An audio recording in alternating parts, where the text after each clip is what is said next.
Smugglers Cove.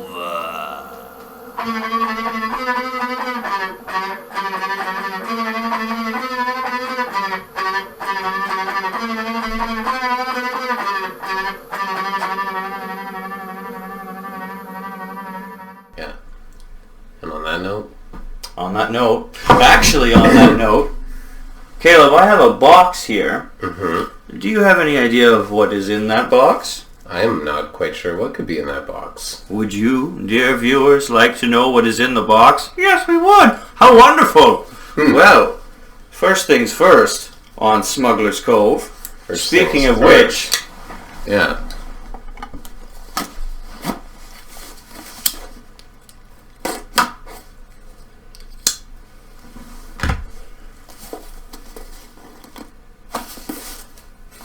I will not be defeated by a box. Mm-hmm. Nor was my dad. Nor was your dad. No, that's true. Nor were any of our dads.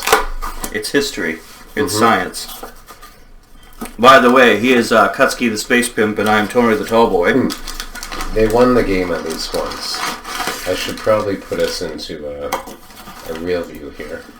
True. Yeah, what we should look like. Caleb. Tobaccopipes.com. Tobaccopipes.com. Well, there's a hunch. It looks like it sent me a sticker. Oh, right. Perhaps we're finding out quickly what is in this mystery box.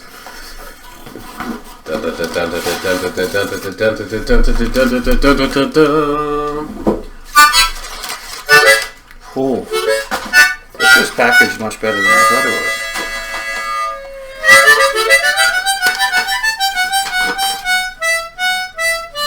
Nording Moss Tobacco Pipe 101 61 13.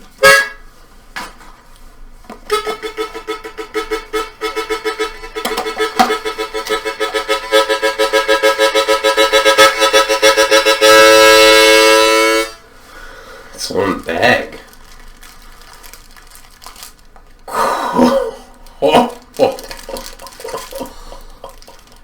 Holy fuck.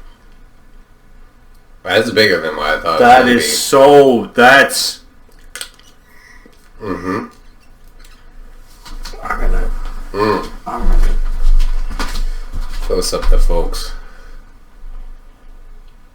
Look at that beauty.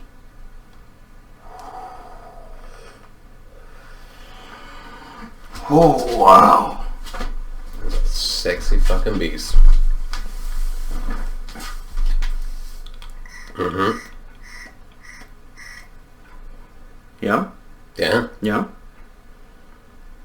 It's pretty nuts. That is pretty fucking epic. I am... How does it feel like? Does it feel like it's wood or is it like... No, it's wood. It's briar.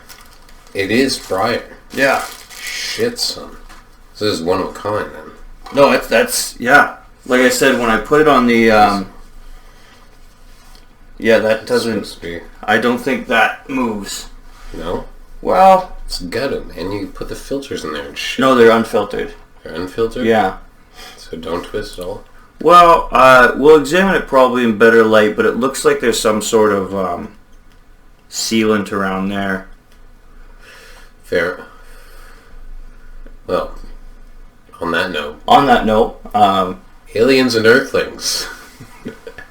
He's Kutzky the Space Pimp. I'm Tony Tallboy. We got a little excited, but welcome back to Smugglers Cove. Kutzky's going to go through the process of doing our animal tarot for this episode, and I'm going to pack this beast of a pipe. That's my next 10-minute journey, I think. Mm-hmm. Ooh, I'm excited. That's... May it taste better than any pipe you've ever known. That's... You know what? The bar is pretty high for this pipe. Yeah. Even when I'm at home, like I'm in my room there, I'll just give it a few little dry puffs.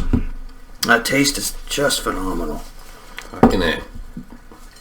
Well, as usual, we're pulling from Stephen D. Farmer's Animal Spirit Guides. If you don't know, I mentioned in the last 2 episodes, so maybe you do know, maybe you don't, but we do intros, our own intros to all our episodes. We play some instruments and... sing a little ditty. Yeah, episode 10 was a special ditty. So absolutely it was. Go back to that and at least listen to the fucking intro. Really though, do yourself a favor. Yeah, and don't be disappointed. Or maybe you will, but it'll at least be interesting. I don't think. You would have to hate everything fun in the world to hate that intro. I think I got the card here. Honeybee. Do we have Honeybee already? I think we did. Yeah. Let compassion and forgiveness be your top priority in this situation. Well, I know what that's talking about for me. So. Oh. Yeah? Mm-hmm. Compassion and forgiveness. Well, I guess we know who's drawing this episode animal. We just roll with honeybees? I'm sure we can find different honeybee sounds, or you want to do a different one? It seems to me that since the honeybee is forgiveness, we should forgive it for being used before. I like this. Yeah. You know? I'm down, and we didn't do that on the screen, so kind of how this came about was I started doing this after the episodes and picking the animals for the intro songs via these cards, and then it just sort of was a pretty obvious idea. Why don't we fucking do that at the start of the episode? So here we are. So in that case, I'll read Mr. Honeybee. Sorry, not to interrupt.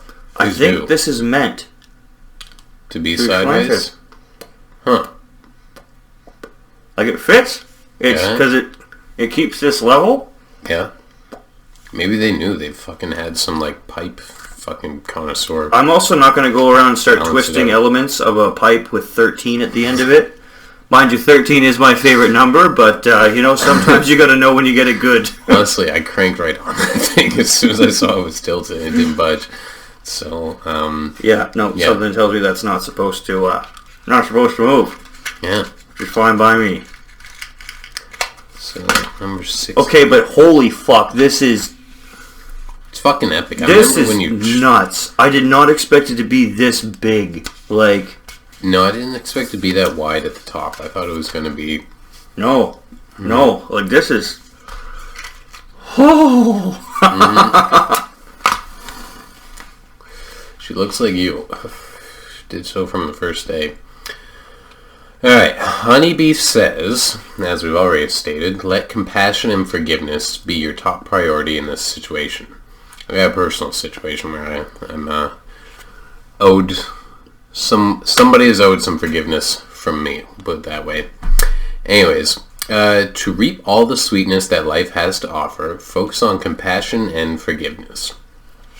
Compassion means that you have heartfelt empathy for the suffering and misfortune of others, yet remain somewhat detached so that you don't take on their sorrow and distress as your own. I feel like that's what's going on with me right now. I'm feeling a bit of their fucking distress and sorrow, which I wouldn't have thought I would have reaped with what I had done or how I handled such a thing. You handled it in a pretty fucking hilarious way. Yeah, it was pretty fucking all proper to me. Felt back by God himself. Forgiveness requires... If we could define such an entity. Well, yeah. That's, Forgiveness requires that you first acknowledge and accept responsibility for your funny statements, judgments. Oh. Yeah. Mm-hmm. Rather than pretending they don't exist or professing to always sustain a non-judgmental attitude. I was fucking proud of my judgments. Anyways, the next step is to release those judgments. Good God in Christ. Alright. Lord, you ask a tall order. However, Lord Honeybee, thou ask so much of me. To do so, think of someone, past or present, with whom you have judgments or criticism. Well, that's easy. Trust that the first person that comes to mind is the appropriate one to start with. Consider 2 or 3 specific criticisms that you have about this individual, preferably captured with one word, such as selfish or cold. Find a quiet place, go inside yourself, and look for that part of you that's exactly like what you're judging in the other person. It may be a very prominent part of yourself, or rather a small aspect. You may identify it by recalling times when you behaved in ways that resemble what you're criticizing. Once you discover that part of you, simply say to it, I love you and forgive you. If necessary, repeat this 2 or 3 times and notice any emotions that come up. In the coming days, be aware of any feelings that arise that may be associated with this experience. Practice this at least once daily for the next few days and watch what happens. Alright.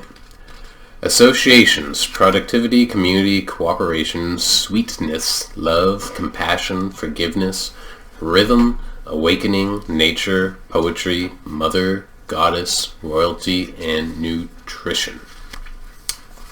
That's the honeybee. Seem pretty solid for honeybees. I've never thought of honeybees as sexy before, but... Sweetness.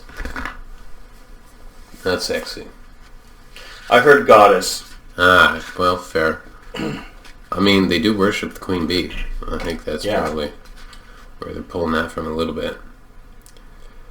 Well, I guess I know what I gotta do. Yeah, figure that out. Apologize, because that means the thing that I would criticize in them is something that I do myself too, which I'm on board with. I believe in that concept. Whoever we judge, we are basically just judging ourselves by judging them. Yeah, although I find that sometimes when that's when you're judging someone for something, it might not be something that you yourself do, but you might be afraid that you do. I find that can sometimes be the case. See, I always find there's a parallel. Like, it may not be literally in the same fashion, but I think that's you gotta peel back the layer. So, say in this, the layer that I'm preoccupied with. No, I don't do that. Keep my things normal. However, the reason that's causing the things to not be kept normal may be a reason that I also share. So it's a digging deeper. And I can see some similarities if I look past just the disorganization. And I can see some parallels. But yeah, I know how to handle this. I guess I've had a hunch that I need to handle this. So yeah, maybe try not to be so damn fucking funny next time. Well, the Lord did give me these gifts as well as the fucking order to be forgiving. So I forgive myself for being so fucking hilarious. And that's what you gotta do sometimes. Yeah, forgive the others for also being hilarious in a way. It's absolutely hilarious in the, very detrimental. To be going for a tour of the loony bin and laughing. Something akin to that. Yeah. Yeah. I can't say anything on camera, but... No. That's, Anyway, What does Krista Brown have in store for us this eve? Tony, Krista Brown, and this is our second to last segment of Krista Brown's 255 questions. Our penultimate episode on this series. Yeah, our penance. She's kind of like our penance. This year penance. Her 255 question list is our cross to bear. Sure. Yeah, I could see, this is... look up what penance means. Well, I think you mean penitence. Well... Or no, wait, I don't know, maybe I mean... I thought penance was your sorrow... Penance, that's it. Forgive yourself. An act of showing sorrow or regret or sin. Yeah, well... Don't really regret too much, Penance. What the fuck? Penance. Yeah. Yeah. Alright. Shut that fucking cell phone off.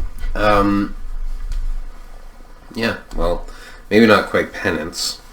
However, she might have felt like she was doing some penance while she was filling out this question list. No, I think she felt nothing but self-righteousness. The opposite of penance. Yeah. The behavior that leads to penance. Eventually. Yeah. One way or another.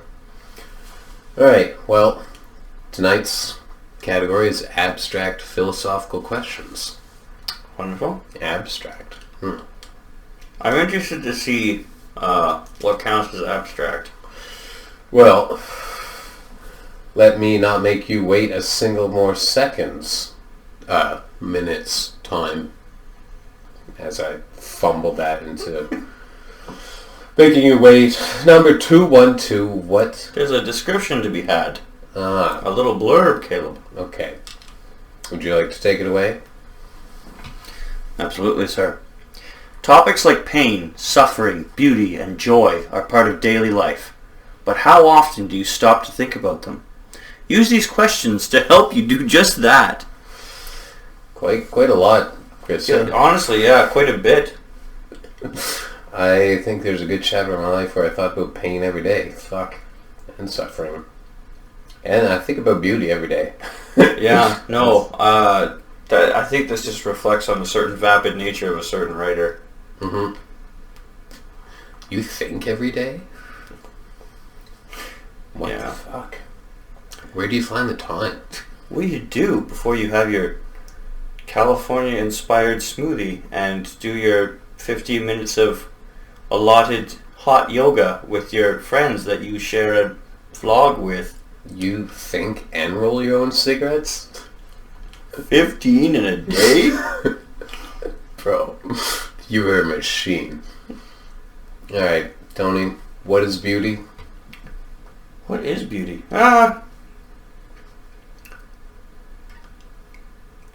It's good looking things. I mean... I think beauty... How do I put this? You can keep... I think it's good looking stuff. Can be people, artwork, architecture, anything that has a appeal to the eye. Beauty, obviously, it kind of varies amongst people. Some people find some things more attractive than others. Somehow Balenciaga makes Crocs and they get bought. So beauty can be insanity to the eyes of some, and thus we get the whole statement, beauty is in the eye of the beholder. But generally I can say just things that appeal to your senses. I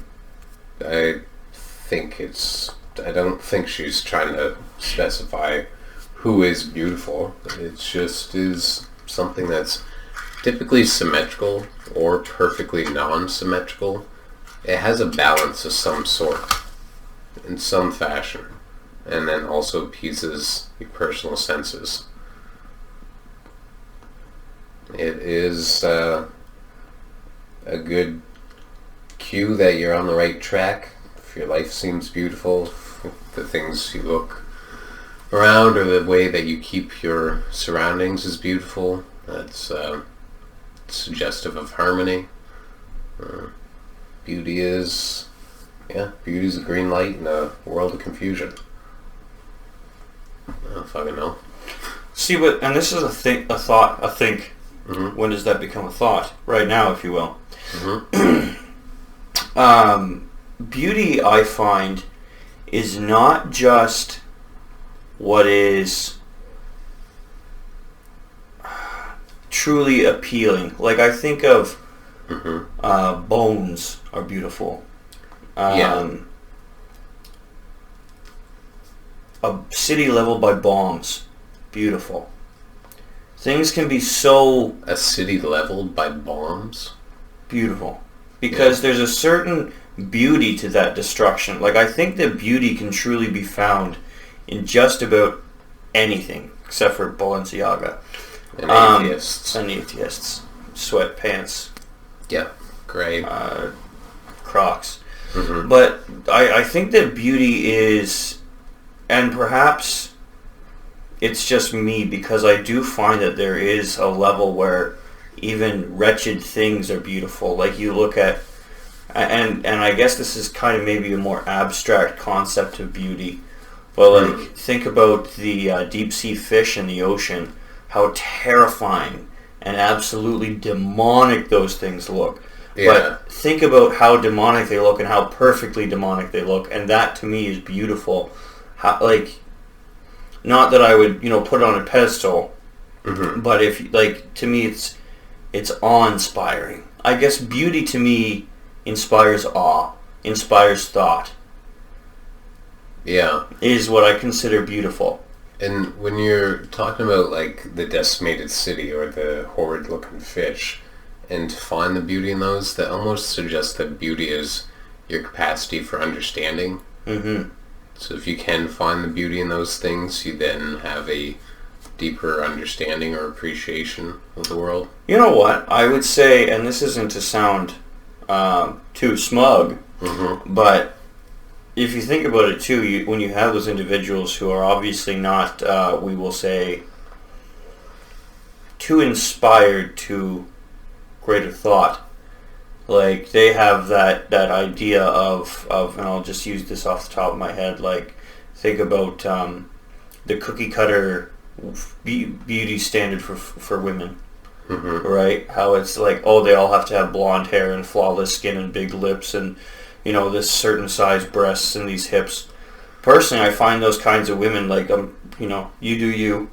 Like, those are like the least attractive to me sometimes, are the stereotypical beauty standards. Like, because I find beauty requires depth.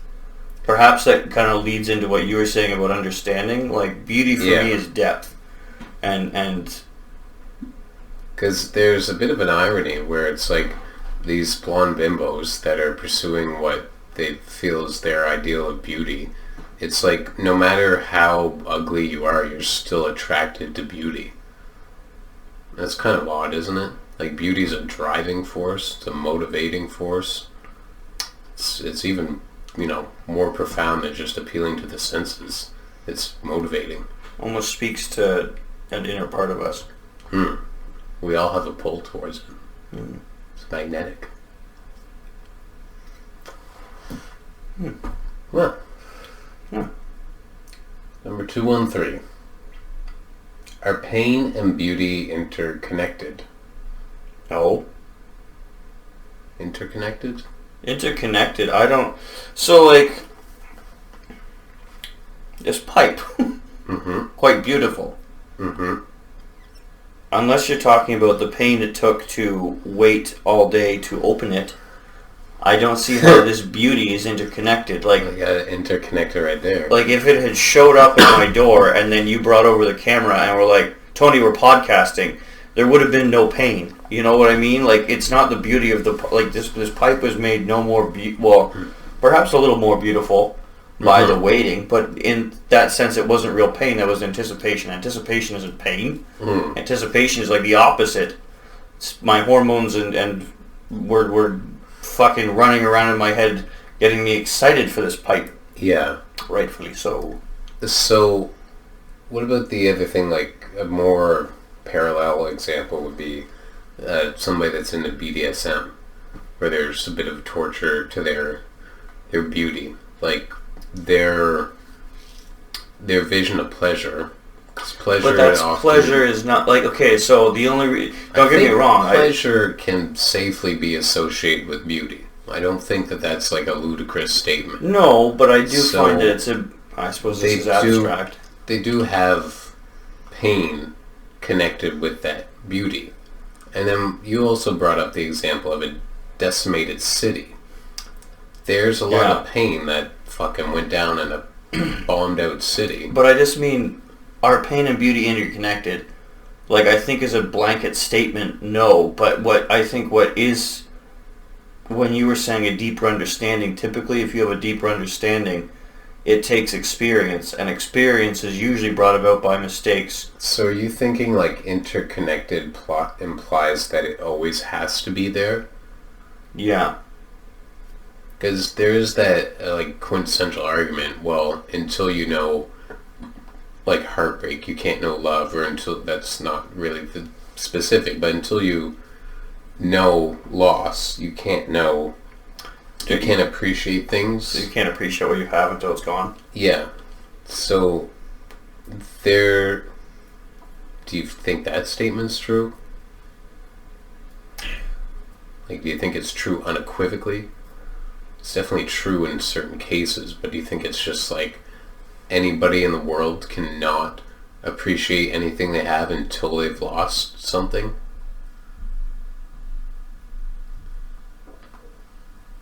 I would like to say no, they can appreciate stuff without losing stuff. Yeah, but then you'd have to have an individual who hasn't lost, right? And that is a very shelter protected individual. So immediately I'm thinking of like spoiled rich kids with inherited wealth, and yeah.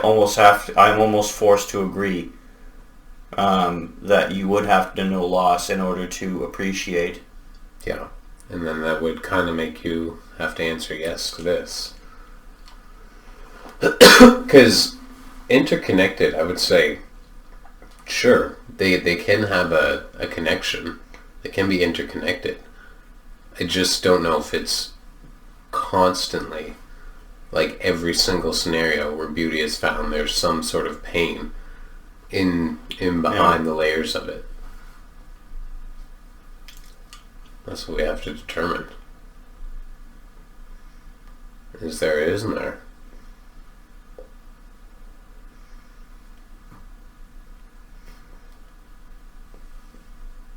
You get to determine right now, man. Listen, if a pipe is not meant to puff on while you ponder, there is probably no reason for a pipe. Okay, so this is what I'm thinking. Do you want to hear what I'm thinking? I do want to hear what you're thinking. Think about beautiful piece of artwork, right? Mm-hmm. Traditional media.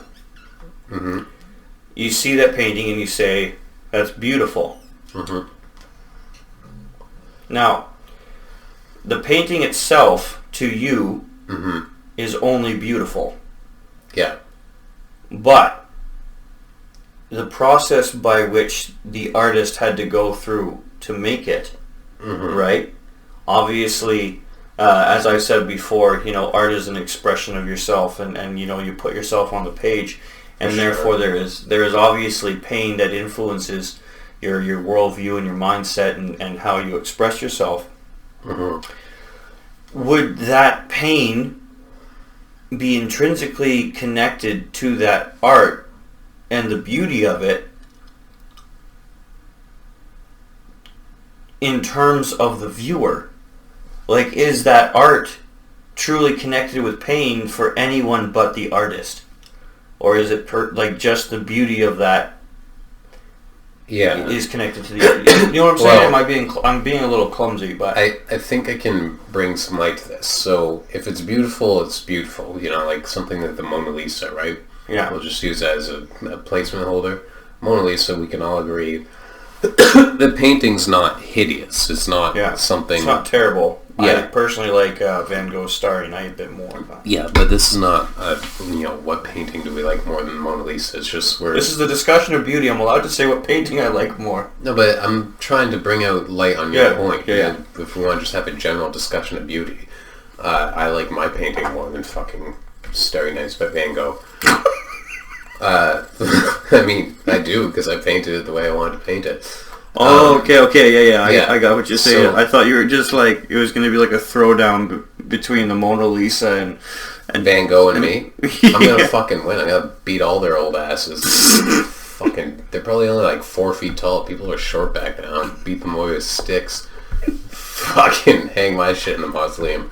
Anyways, the Mona Lisa, any painting, that's not fucking somebody spreading feces on a page, which of course somebody will call that art, but it has some, it has obvious qualities that make it somewhat beautiful. It's symmetrical, the painting, whatever. I don't need to fucking explain this, because the point I'm getting to is, when you know the backstory of a painting, and say you hear the backstory and it's like, this artist had to strive through this, that, and this, it does create more beauty to the art piece. Yes? Agree with this? Yeah, you appreciate more of it because you understand the process more. That person had to struggle, and like you hear their life story, and it makes it more impressive that they even got that done. Like if a fucking rich kid in the Beverly Hills painted the Mona Lisa, the Mona Lisa would still be beautiful because it's the Mona Lisa, but there is a beauty that comes from like Joe fucking knows money, just 2 sticks and like a pair of shorts in God knows where, making the Mona Lisa.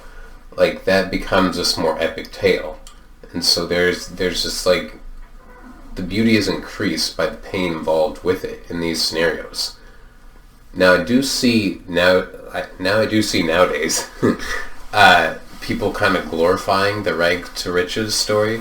They do that like say American Idol. You ever watch that when it's like all the contestants like waiting to get on the show? I have done my very best to avoid those kinds of shows, to be honest. So, I know what you mean. All right. Kind of. But the loose story is just like, this contestant on any show. It doesn't have to be American Idol. They tell you all about their sad backstory before they do anything. They glorify that. And the reason that they glorify that is because it does add appreciation to the beauty of it. It pulls at the heartstrings and then gets you more emotionally involved. Because I guess beauty is it's an emotional connection, relationship. Relation. Although, to speak to that real quick, also people use hardship nowadays as a sort of social currency. But it kind of just, anyway. Yeah, I didn't want to evolve into that, but that's just more just me being annoyed by the whole thing. But I get what you mean. I would say also that beauty, simply for beauty's sake, is almost ironically less beautiful. If you set out to create something beautiful simply for the sake of creating something beautiful instead of something that means something to you, then inherently, right? Like something made with love, maybe not technically more beautiful, but I think that holds true beauty. I don't think that beauty necessarily is limited to purely the physical appearance of it, right? Because you can have beautiful words. For sure, like the painting sentiments. your grandma made you might not fucking hold a flame to the Mona Lisa, but in your heart, you'd take your grandma's painting 1,000,000 times over the fucking Mona Lisa. Yeah. I get that. So I would say pain and beauty are interconnected. Beauty is not dependent upon pain. Like beauty can exist without Okay, pain. no, that's fair. That's fair. Yeah? Yeah. Leave this one alone. Move on. Yes. Number 214. Is it a shared element between a beautiful person?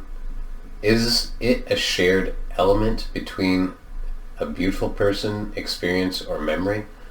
I don't even know what the fuck this is. Is there a shared element between a beautiful person, experience, or memory? I think this should probably be there. I honestly... Is it a shared element between a beautiful person, experience, or memory? Krista, what are you doing? She missed some fucking thing here. For the sake of this, let's go, is there a shared element? Between a beautiful person, experience, or memory? This is kind of an obvious question, like, yeah. Well, but... So... Okay. Alright. This is the thought process forming. A shared element, meaning something that triggers in your brain or soul when viewing or experiencing each thing. Does that make sense? Yeah. I had to pull that one out with pliers, but... That's basically it. I mean, your emotional entanglement to the person, experience, or memory is the shared element between all of them. You, the viewer. I feel like that's almost a cheat answer, but it is literally an answer that... Well, obviously you have an emotion, like a shared element. Well, I'd say the shared element... Maybe she meant to say emotion instead of element.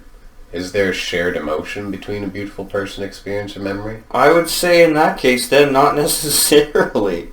Because a memory, right, you could remember a memory because it makes you really happy or it was like a first time thing. Mm-hmm. Then well, an experience and a memory is kind of the... Mm-hmm. Oh my goodness, Krista, you shouldn't have shot for the 255. Mm-hmm.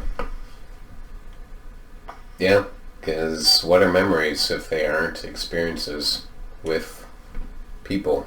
Or no people. Or no people. But experiences nonetheless. There is a fucking shared element. There is a shared emotion. Because if we're just going with emotion, then fondness... Or disgust, too. I mean, I'm just assuming you enjoyed seeing the beautiful person, but the beautiful person could have snubbed you and you felt some fucking shit way, and... Or... thus you do not have the fond memory. It could be that cookie cutter beautiful person and you feel disgust. Much like me and my pedantic ivory tower. Yeah, but I mean, they're not beautiful, right? They fucking think they've figured out beauty and dyed their hair blonde, got fucking pink high heels, and run around with fake tits. Like, they... get duped into their own shallow beautifully view naive of beauty. I guess we all try to fucking permeate, that's not project. We all try to project our own version of beauty. Actually, we don't all. No, we don't all. I was gonna say I didn't. I don't want to be combative, but absolutely, there are some people who just do not fucking care. Mm-hmm. Perhaps they think not caring is beautiful. I don't think they think that far. Well, they say it takes all types. So, is there... I hate that it does. Do you want to do anything more with this? I mean... I think we fucking hit all the angles. It kind of offended me. Yeah. A little bit. So I've got a question for you. Yes, please. Can this be in lieu of... When does an experience become a memory?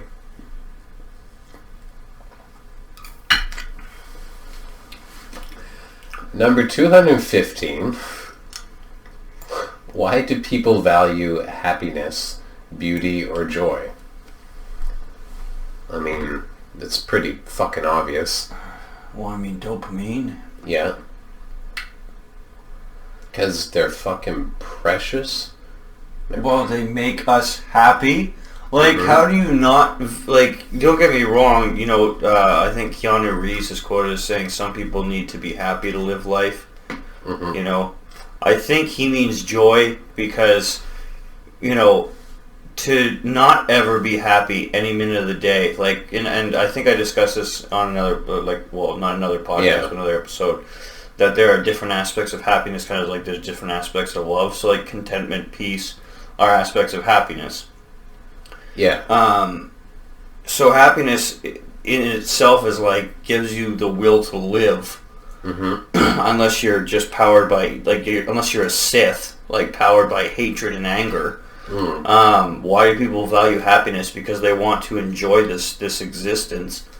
Beauty, I don't think we even have the option to not value beauty.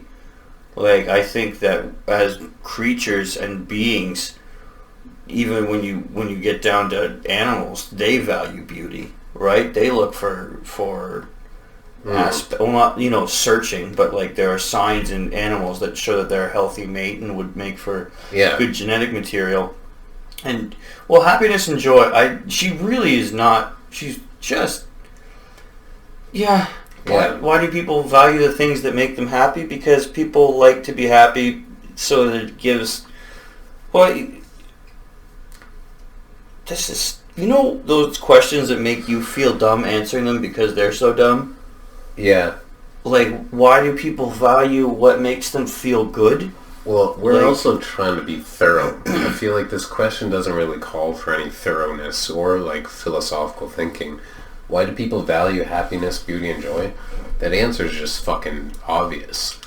And then move, you know what? We're burning ourselves by being fucking miffed at her. This is just people do because obvious. Obvious I win. Look at the world. This is not really a question that needs to be answered. So this is the equivalent of somebody asking you if we breathe. Yeah. We do. Why? You know. Well, because really, we don't even have any other option to. Because when we see something beautiful, when we experience joy, we're hit with dopamine. Like, that's like that's purely on the science level. Like, we are hit with dopamine. It gives us cause to continue, you know? Yeah. If we didn't have any of these things to look forward to appreciate and enjoy, again, right? Yeah. Like, without valuing beauty or joy or happiness or I can't wait to be depressed tomorrow. Like, yeah. You know, I can't wait till I fucking get shit on by a bird again. You know? It's only happened to me once. Yeah. I thought a guy threw a water bottle at me. It was a bird. Hope I get into a fucking accident. Like, yeah. Can't wait to break my ankle. Alright. Number 216, Tony. If your life were to end tomorrow, would you be happy with how you had spent your time? Recently, yes. Yeah. For the past 10 years or so, no. But recently, very recently, yes. Mm-hmm. I would say, yeah. For me, yeah. Yeah. Can't really... I don't even know. Especially if I get to die with this pipe in my mouth. I feel like maybe there was a little period a few years ago where I was... No, I don't even think... Like, I do want to have my books published before I die, but I actually wouldn't be dying, you know, in the next 5 minutes with this just dread and regret. There's so much else in my life that's not getting my books published. Well, there's so much in your life that you could be thankful for and be like, well, I feel like you say. Oh, right. Yeah, no. But so, like, I feel like you especially, if you were dying without your books published, you would just be like, oh, well, I have enough to be thankful for, and obviously it wasn't meant to be that I published my books before I died. Yeah, and also somebody's going to find them, and they're going to get out there. Yeah. I guess that's how I think. I gotta show you the short story I wrote, actually, because I was reading through this short story with Diane. There's a twist in it, and I'd actually forgotten I'd finished the story. That's so fun. And I was like, what the fuck? Like, he's there, and it was just like, then I got caught in my own cliffhanger. I was like, oh, good job, Kel. That's great. Mm-hmm. That's truly great. Mm-hmm. All I had to do was wait long enough to forget it, to realize how good it was. Well, I knew it was good, I just didn't remember that part, and it was beautiful. So, yes.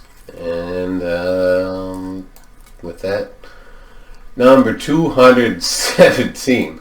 What would you want it to say if someone were to write a book about you? Well... I don't feel like that's a philosophy question. I feel like that's something you ask on a Tinder. Can I direct you to... I'll put a link in our fucking... local media. I'll put a link in this story here to this short story that I'm talking about. And so if somebody were to write a story about me, what would I want to include into it? Yeah, we have fucking logged into here. Give me my fucking... So you can see this on my vocal page here. Mr. Kutzky, view profile. And if you scroll down through this... Pin stories. I can pin stories now? Jesus. The story I would want y'all to read is called Lorenzo and Books. Let me find it here. Wizard Rambles, Chestnuts, Here it is. So, go have a look-see at this. You can see the title here. But this, I can answer the question with an actual piece of artwork. As a story about a friend and me. And I can give the synopsis, because I'm not going to throw anything away. Basically, the main character is this sort of, well, he's just a gangster. His mom was a prostitute, and she got raped, and then had him, and then she died from an overdose, and his father, was never known, because he was a rapist, basically.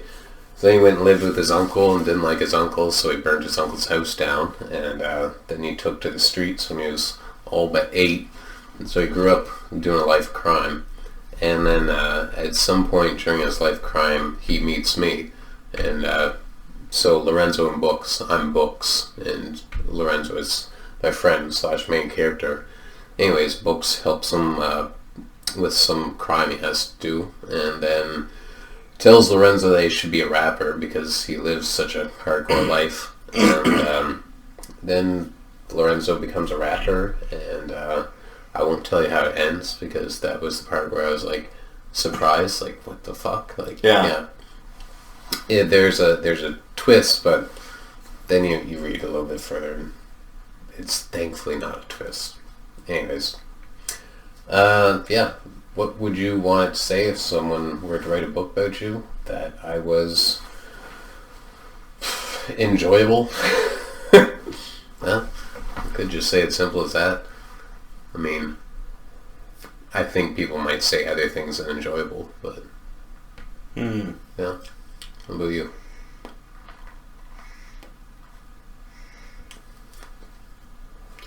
I always meant the best.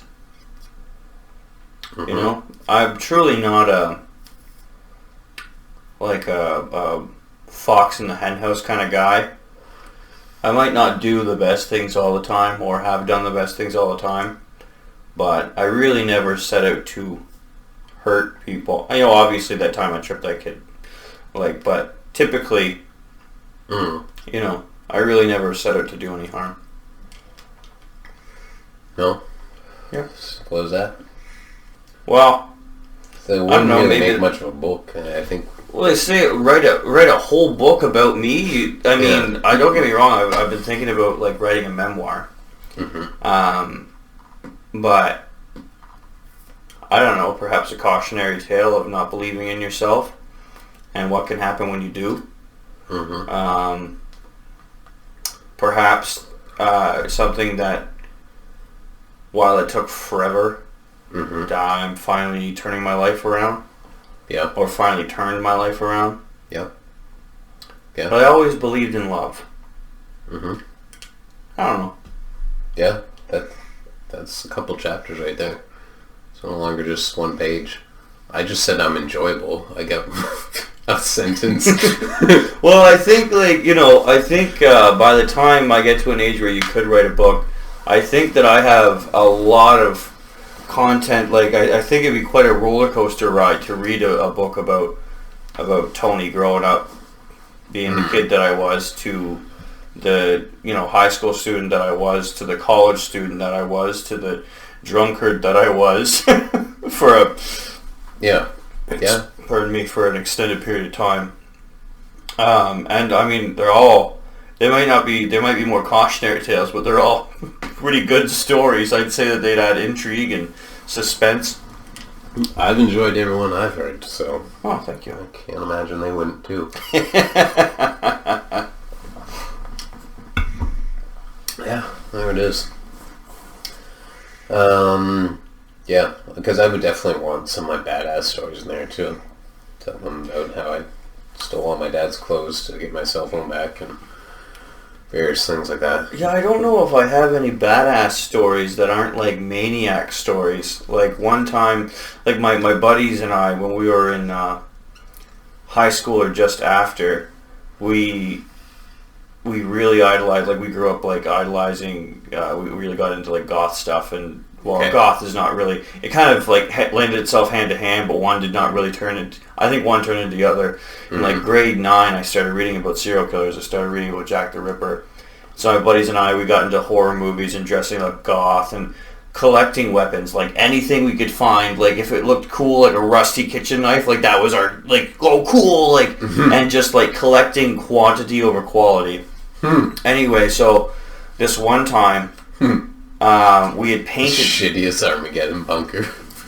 Well, if you came in, you get hurt somehow. That's probably why I still have so many axes in my room. I just picture you guys disseminating a deer with a fucking half-bent spoon and a, Well, you've been in my room. Have you seen my battle fork? No. Okay, I'll have to show it to you. I took a dollar store fork and made it ready to... Well, it looks like it straight up was summoned out of a pentacle. But anyway, so we're walking to the Petrocan over by Magnetic Hill, and like we're in trench coats and we're walking with our hockey masks on that we've painted, like custom painted, and these guys drive by and they're like screaming at us. Little do they know, my buddy's walking in his trench coat. He's got a fucking machete. So like we're walking into this store, like we're walking to this gas station. He's got a fucking hockey mask hanging off his machete. I've just got my hockey mask in my trench coat, and we're going over to like the tool section in Petrocan and buying weapons. And by weapons I mean a ball peen hammer and a tire knocker. Like anyway, so like I don't think I have badass stories. Just like fucking creepy, weird maniac stories that were just like we did some shit that was just like, what? You know, like looking back on it, like I'm so glad we didn't take the steps that we always joked about taking. I think me and my buddies might have passed one of your buddies in high school because we were driving down Mountain Road and there was this guy in a trench coat, and my friend rolls down the window and he's like, "Hey buddy, how much do clothes cost in the Matrix?" We drove away. Well, actually, you might have gone to school with my friend. Mm-hmm. We'll talk about it, off air. But he went to. Do you care if I say the name of your school? Mm-mm. He went to Trimble as well. He transferred out, and so he was actually one of the dudes in the story where the guy fell and ate shit after pretending to be a Native American. Yeah. But the same guy whose house we were at, they were like, "Oh, so you went to MCA with Toasty? How was it?" And my buddy goes, "It was hell." like fucking Napoleon Dynamite got his hair dyed, and just all right there, man. Like just kind of calm down a bit, perhaps. But yeah, I know it was. We would do fucked up shit like that, and we would sit in the basement and watch horror movies all night, and we drink. This is gonna sound so fucking lame. We would drink raspberry lemonade, call it Virgin Blood, and then we would have just regular lemonade, and we call it Virgin Bile. Sound lame, but I was not prepared for that. Call it Virgin raspberry lemonade. Yeah. Well, I mean, fucking 6-year-old white girl Virgin Blood, suburbanite Virgin Blood. Well, yeah. Mm-hmm. No, I mean, yeah. Yeah. Sit in the basement, cut yourselves, watch horror movies, and drink strawberry lemonade. Yeah, good times. Mm-hmm. I'm glad I got into weed. Well, on that note, another story, but I can't tell that one on the air. I mean, we already wrote half the book for you guys right there. That's a good couple chapters. Yeah. You thought it was just gonna say you always meant well. Always meant well, and believe it or not, I was drinking Virgin Blood. Meanwhile, walking around with a trench coat, talking about how he idolized serial killers. Okay, so maybe I didn't always mean well, but I think there was... Anyway, that's a discussion for a different time. I had a dark phase for a long period. Yeah. But... As the great ones do. Or at least the interesting ones. Now that I've just remembered that chapter of my life, I definitely have some fucking stories. But anyway, no. Yeah. 218. Well, yeah. What gives your life meaning and purpose? Virgin Blood. Virgin Blood drinking one. Virgin Blood and horror movies in the basement.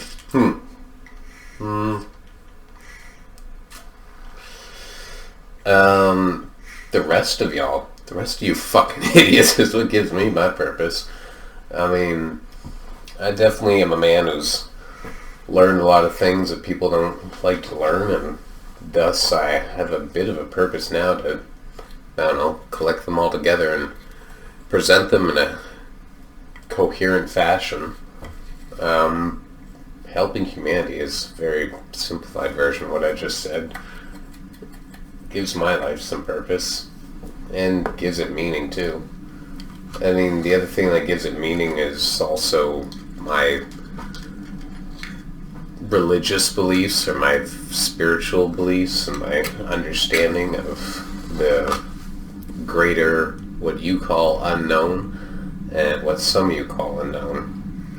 And some of us call atomic mass. Yeah, or interstellar gas.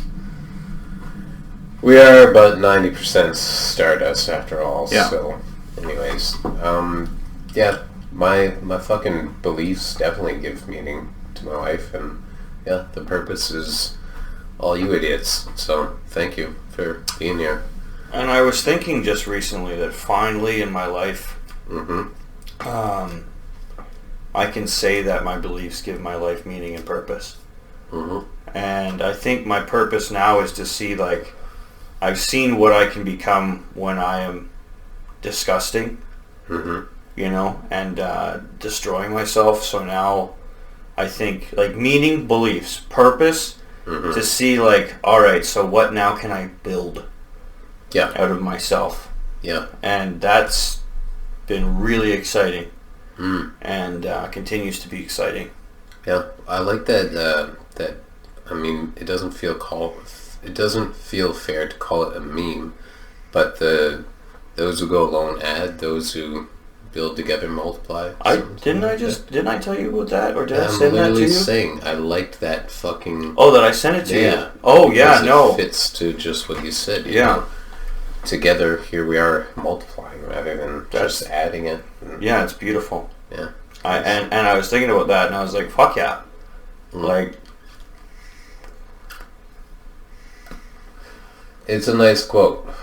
It really is, and I think it shows just how important it is to find like-minded people, not necessarily, like, not for the purpose of an echo chamber, but to build each other up, and to, when you find truly genuine people who want to build you up and want to grow, and you have that environment, I think that, like, that's just, you want to talk about beauty. That is beautiful. Trying to find this fucking thing. If you want to go quickly, go alone. If you want to go far, go together. That's not the one, but I hear that one a lot. Men in teamwork. Yeah, okay. This is just a bunch of fucking pictures of adding and multiplication. Guys, I'm writing a goddamn fucking quote here. Put it in a quote? Yeah. Well, I can... We said it, first and foremost. It was no one else's picture of name. a Buddha, and anyways, it's a good quote. Too much of a side tangent. I think we both answered this question pretty good, though. I think, honestly, yeah, I think it wasn't a complicated one. It was short, sweet, and a lot of sweet. Yeah, and if you don't have beliefs or you're not comfortable with your beliefs, look how easy we answered this question. It's okay if this question might be difficult to you, but let us serve it as an example that you know, I think with beliefs, your life can have more meaning than it may seem like it does right now. So and kind of to add to what you said, if you have a hard time answering this question, perhaps then, as we've said, is find a belief to, you know, build your life around a belief, or get a belief that really adds to your life, and allow that belief to give you a purpose, which, you know, for a long time too, like, I've heard stuff like that and it doesn't help, but once it clicks, it really does click. So you just gotta keep trying stuff. And what I would say to anyone who's having those difficulties is, if you really can't find a purpose or find a meaning, chances are there's something you're doing in your life, or there's something in your life that you need to change or get rid of entirely to allow you the great pleasure of finding purpose and meaning. I think, you know, that's... Yeah, exactly. So, I guess we should say, if you're an atheist, first give up atheism so then you can speak. And by being able to speak, perhaps, you might be able to, you know, come up with... humble yourself and realize that you are not everything in the universe. Yeah. Atheism. God's plan for the damned. Number 219. Can pain be a good thing? Oh, yeah. Yep. I mean, whew. Yes, pain can be a good thing. There's two avenues in which we can answer this question, and yes is the answer to both. Yeah. So, if you want a little ow with your bow chicka wow wow, there you go. And then also just as a fucking tool. Learn from your fucking mistakes. A helpful tool. Yeah, a helpful tool. You may even fucking breed wisdom. Yeah. It's a pretty obvious question, guys. You know, your mistakes are probably gonna give you a little bit of shame, and that shame is a type of pain. And from that shame/pain, well, you learn what it is you did wrong, what you did to allow what went wrong in your life to occur, and then you adjust. You just adjust, and the more you keep adjusting, the less you will have to be thrust into these situations that cause you the pain. Yeah. So, pain can be a good thing as long as you grow from it. There was a comic, I can't remember. The comic basically, it's a 4-panel comic, and the... Jughead? No. Big Cap? No. Wizard of ID? Please? Get up! Mm-hmm. Get up! Blondie? Hell no. Anyway, speaking of bimbos I don't find attractive, this comic is like the Grim Reaper sort of character gives this child a sword for Christmas, this big sword. Mm-hmm. The parents are freaking out about it. And the second last panel, I can't remember the first two, basically just not being happy about the decision. Mm-hmm. And the second last one, the father says, well, what if he cuts himself? In the last panel, the Grim Reaper character says, then that will be a valuable lesson. And it's like, I think that really adds a punctuation to what you were saying. Is that's what that was reminding me of? I guess what I should say the whole time that you were speaking. And the trick too, and this was. You know what I was thinking while you were saying that? What you just said? What? How do you drown a blonde? You put a scratch sniff sticker at the bottom of the pool. Blondie, great comic. Not really. Anyways. No. Yeah. I don't, like, Dagwood was clearly the main character of that comic. I don't know why Blondie was even featured. I don't even know who was featured. It was just in my newspaper. I would always read the Andy Cap. I liked Andy Cap. I love Andy Cap. Yeah. I had a comic on one of the comics on my Reddit banner. Doesn't matter. And he comes home and he's all angry, and his wife's like, "What's wrong?" "This idiot in the road wouldn't get out of the way." She goes outside. There's a snowman. He's just drunk, dragging his ass up the stairs. I do like Andy Cap. That's a good one. Good old Andy Cap. Number 220. Does learning a valuable lesson through suffering make it worth it? Oh, Krista. Krista. What the fuck is wrong with you, Krista? Like, sometimes, do you not think we might have got to the answer of this question? She does not think much of us at all. Does she not know anything about, like, consecutive order? Like, she just, what are we, pulling these questions out of a fucking hat? In case you didn't think long enough on the last question, here's part B to the question you answered in part A. Yeah, she's kind of just coaxing us into the answer we should have had if we didn't have it. Really, though? Yeah, that tells you what age group she's from, because they need to be, well, I suppose it's kind of our generation as well, as they need to be coaxed into the right answer, again and again and again. Hold our hand.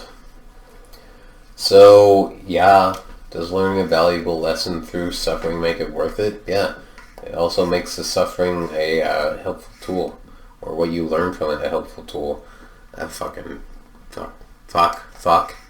Yeah. Number 221. is it essential to care for yourself, or is it more important to care for others? So more important to care for yourself, guys. Yeah. If you don't do it, no one will. There's a quote actually from Jesus, who is, Who's that now? I can't really define what he is. Some might say he's God, but we wouldn't want to offend anyone. Heaven forbid. Anyway. What's his ratio to Stardust? I think probably at least 2% Stardust. Well. So, how could I learn anything from him? I'm 90% Stardust, did you know? Yeah, but 90% is at least more than 2%.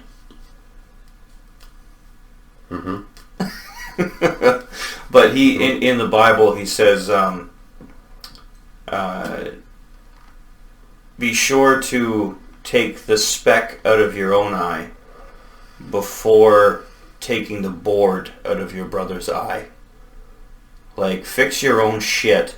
Not to say that Jesus would use such foul language, but no, I heard that. Fix your own business. Take care of your own business before you start trying to correct other people's. Set your own house in order before you start, cleaning other people's houses. Yeah. And and we've had this discussion before. When you tend to your own garden and it is blooming and fruiting, then you are able to go out and to share the fruits of your labor with other people. So certainly take care of yourself first.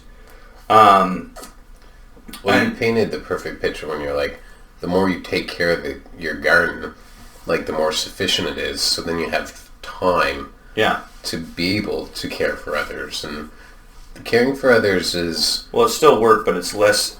Like, when you set up your garden, it's a lot of friggin' work. Right? And then when you have it going, you can pop in on it twice a day and take care of it instead of spending the whole morning, anyway. Yeah. But yeah. And I would also like to add to this, care for others when they ask you to care for them. Don't meddling. Well, there are times where you can, when you know someone well enough, that you can kind of be like, no, I know you, this is for your best, and you're going to thank me for it later. Yeah, but they're kind of asking you, not directly, no, I would say. Well... I still agree with what you're saying. Yeah. That is the way to do it. And maybe what I'm saying doesn't even exist, because I'm picturing somebody like, just preaching to people, and it's like, they think they're kind of caring for that person by handing them this information that they think that this person needs to know. Like being told about the atrocities of, say, some minority. Yeah. And they think they're raising your awareness, but really, did they care for you? You didn't ask for them to do this. That's where I'm coming from. No, I gotcha. The care for those who ask for your care, and yes, they quite likely will ask indirectly. But if they ask directly, then I don't even need to say that. It's obvious. Help them. Well, also, if you don't have much to give, and you give all that to other people, you're really robbing yourself. Like, if you only have enough to feed your family, and you give that to someone else, and your family starves, it's one thing to... how do I say this? Because it's not like it's a bad thing. Like, He always meant well. Alright, no, I'm a terrible person. He died of starvation. Yeah, but... Because crackhead Betty asked for... Okay, so there was one time... fucking pizza. I was in Charlottetown, and I was walking with my friend, and this woman comes up, she goes, "Hi guys, do you have any change? I'm pregnant. I really want to eat. I want a sandwich. Can I get a couple bucks?" And I was like, "Absolutely you can." I gave her a toonie. She scurries away. My buddy turns and goes, "She's not pregnant and she's going to go buy drugs." Say something before. I gave the bitch a toonie. Like, just no, get out of here. Like, I don't want to give my money to drug addicts. Like, I had my own drugs I needed to buy. Like, jeez. And And I think that, well, no, that wasn't the last time I gave change to a homeless person, but... Yeah. Yeah, that one is sometimes a weird one. A friggin' toonie! Yeah. Like... Dude, I let a homeless dude stay at my house. So listen to this. This is a good story. Okay. We're coming back from the bars, hammered, me and my buddy. And so we're coming here. And we're walking, this guy's walking up the street next to us, and he had all his camo on, right? And he's about our age. And he didn't look like very unkept. So I didn't have, the traditional signs of homelessness. And he had this backpack on, which I thought he maybe just got into town and he runs trains, and so he's just stopped and mugged him for a brief period. I think that is what he is, Matt. If you ever somehow see this, hello. So, anyways, I asked him what's his deal. He's like, well, I just took the train here. Figured I'd stay here for a couple days. I'm gonna continue on. I'm like, okay. Well, if you want, you can set your tent up in our backyard. Cool. This is absolutely reasonable. So, whatever, we get in. And I was like, Matt, you want to have a beer? We're having a beer. So he's in the house, we're having a beer, having a smoke, chit-chatting, whatever. My wife gets home. Who's your buddy? Oh, this is Matt. We've met on the street. He's going to camp in our backyard. She's like, why would he camp in our backyard? You can stay in the guest room. And, of course, I can't just say, Diane, this is a homeless man. He's not staying in our house. The backyard is more than treating sufficient. him well. I'm not going to treat him like a king. He's God still bless a my vagrant. wife. So, no offense, Matt. Sorry, buddy. Yeah. Oh, Matt, you choose your life, too. And he may not be doing that anymore. I don't know. So, anyways, he stays in the guest room. And then the next morning it was pretty fucking awkward realization. And I woke up and he was up. I was like, I'll make us breakfast. Yeah, sure. So I need to go get supplies. So come with me to the grocery store. We did that. And he hung around for the rest of the day, and it was he was chatterbox. And who knows if it's just he's lonely or I don't know. I enjoyed some of our conversations, and then some I didn't.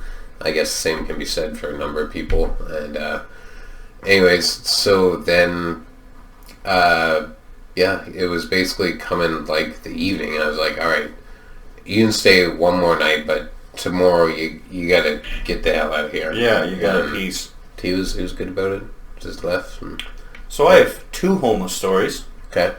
One was when I was living on Wesley with this guy who had formerly been homeless, but he chose to be homeless, he was a busker, a musician. Mm-hmm. I came home one night, and there were two people sleeping on my floor, or not on the floor, on the couches in the living room. I didn't recognize them. Mm. And I woke up in the morning, and I was like, who are those dudes? And my roommate's like, oh, they were just a couple homeless dudes I found. I let them sleep in our place. What? Motherfuckers stole my TV remote. Not even the TV. They stole my TV remote. And sure, that wasn't bad. Then I hear about it later from people who are also my apartment on Wesley was basically a fucking, I don't want to say a trap house, but like a puppy pile. People would just come sleep. One guy, he didn't want to be at home because his parents didn't want him drinking at all, so he'd crash at our place, and then my roommate's sister would crash, and this guy who didn't want to go to his apartment would crash, and it just was very normal. But two homeless people. Mm-hmm. So I only got my TV remote stolen, but whatever. And then another one, I was drinking at Wise Guys when I was living on John Street. Yeah. And so we're about to go back to my place for an after party. Now, I was, I'm okay, who's coming with me? And this stupid bitch is oh, can this guy come? He's homeless. And I was like, the fuck? It's alright, he can come over, I guess, for an after party. Whatever. And so he comes over, and we were, smoking in the basement, and he's standing there, and he's talking about some shit, and he's like, no, I'm a hypochondriac. He says as he's drawing fucking designs in cigarette ash in this basement, he's standing next to a dead mouse, like in cobwebs and dust, and he's drawing fucking designs in the cigarette ash that he's ashing on the fucking little windowsill or whatever. And I was like, what the fuck, like. Crazy ass homeless dude. You're not a very good hypochondriac. Yeah, exactly. Yeah. Like, you need to level up that skill, buddy. But, like, level up, use some hand sanitizer. So then we go upstairs and we're hanging out, we're drinking, and I was in the process of, like, getting ready to move out, so I had, like, bags of clothes. Yeah. This fucking bitch goes into my bag of clothes, pulls out my nice, clean, fluffy, wonderful blanket. Yeah. Gives it to the homeless dude while I'm in the kitchen getting drinks. I was like, what the fuck? And he was cold. I was like, then pull out fucking shit from your bags of clothes. I was like, I'm not a humanitarian. I don't give a fuck. Like, why are you taking clothes out of my bag in a house that's not yours? And she was just a drunk, stupid, bleeding heart woman.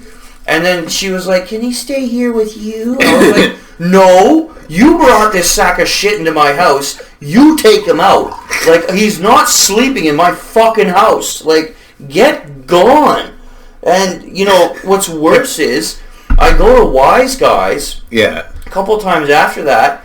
He remembered me every time. He's like, hey, man, how's it going, Tony? And, like, he had fucking, like, he had glasses on a chain around his neck. Yeah. But, like, only one part of the glasses. Like, he was just... I think his name was Trevor.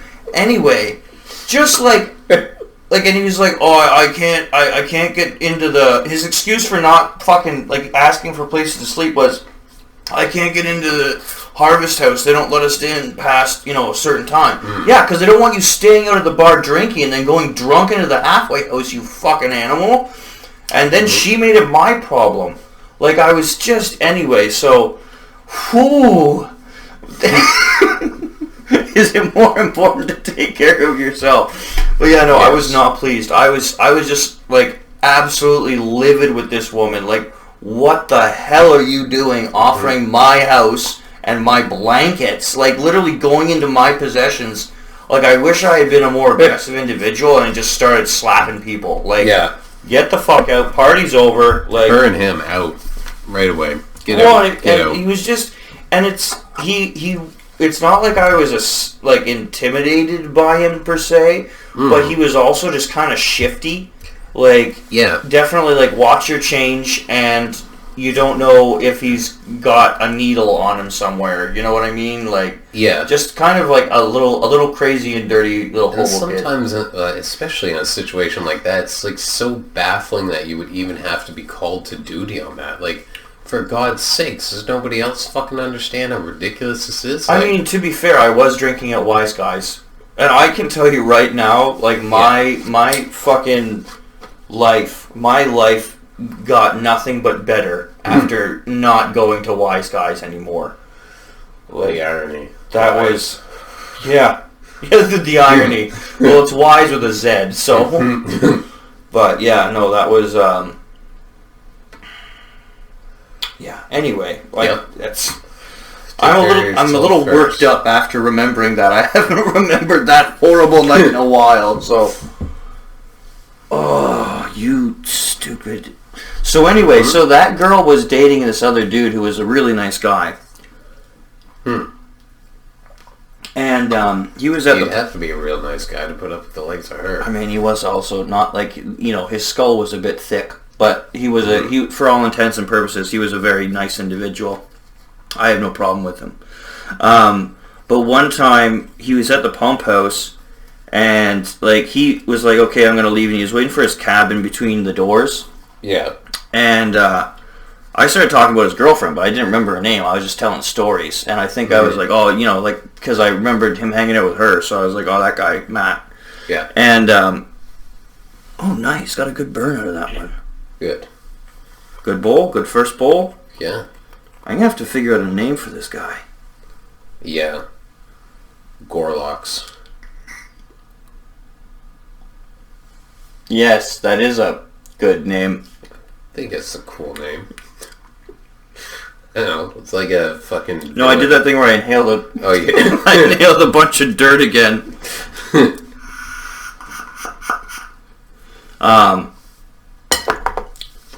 Not as tasty when it's burnt. No. But, yeah, so... You should look up a bit of that soot.